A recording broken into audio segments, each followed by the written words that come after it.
Right. How to think positive. Now, this is obviously a cliche, but what I want to share with you today is just the mindset and then some useful techniques so that you can go away and you have some practical use. So let's just first define our understanding of positive thinking, but I'm going to elaborate it on it so you don't just receive the old cliche of, ooh, think positive. No, it's more than that. So positive thinking is about maintaining thoughts that are in alignment with what you want. So I'm going to say that again. And I'll paraphrase it. So you have subjects in your life, whether it be sports and, well, let's talk about the fundamental ones. So you've got your career and health, family, relationships, etc., right?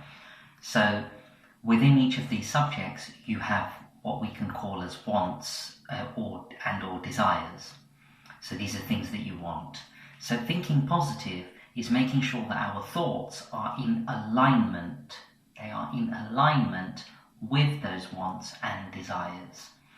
So an example could be that if I'm not, but let's just pretend that I'm a professional squash player, and my wants and desires could be to win trophies and to perform at my best in specific kind of attributes, and that I want to have the best relationship with the coach, for me and them to have incredible chemistry, for them to bring the best out of me.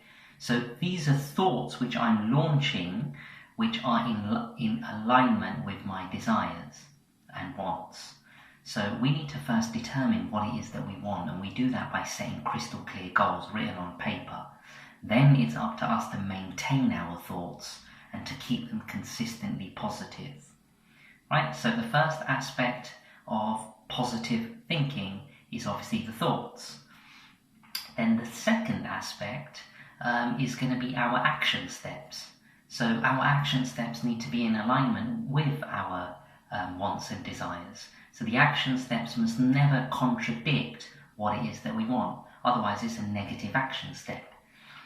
So for example, a potential possible negative action step could be that whilst I've got a squash coach, I then, in my private time, I research the internet and I email other prospective coaches and try and get rates off them and how much they charge and etc., let's say, right?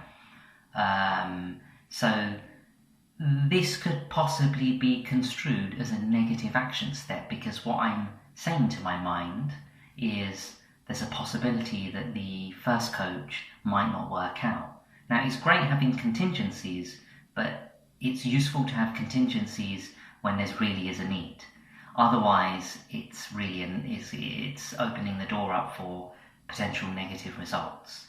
So you're going to have to intelligently figure out when to have contingencies and when to just have absolute belief that this is the right path, this is the right person to work with, and this comes from gaining clarity from setting crystal clear goals.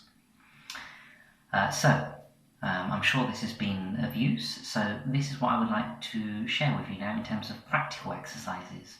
So, I would like you to make a list of some of the main subject areas of your life right now and create a table. So write down subject area, main subject area, so then you can write down finances, health, job, etc. So all the main areas.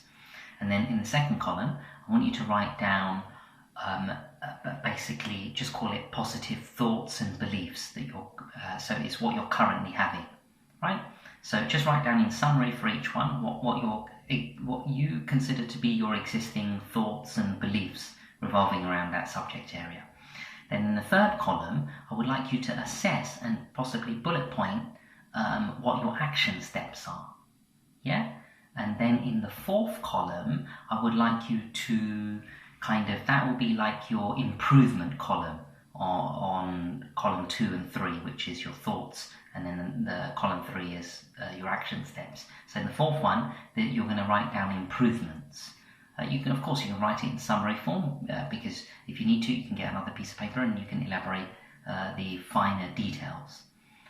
So you should really do this, because you'll be surprised when you put pen to paper how much creativity comes out. That's number one. And number two is what your sticking points are. This is crucial.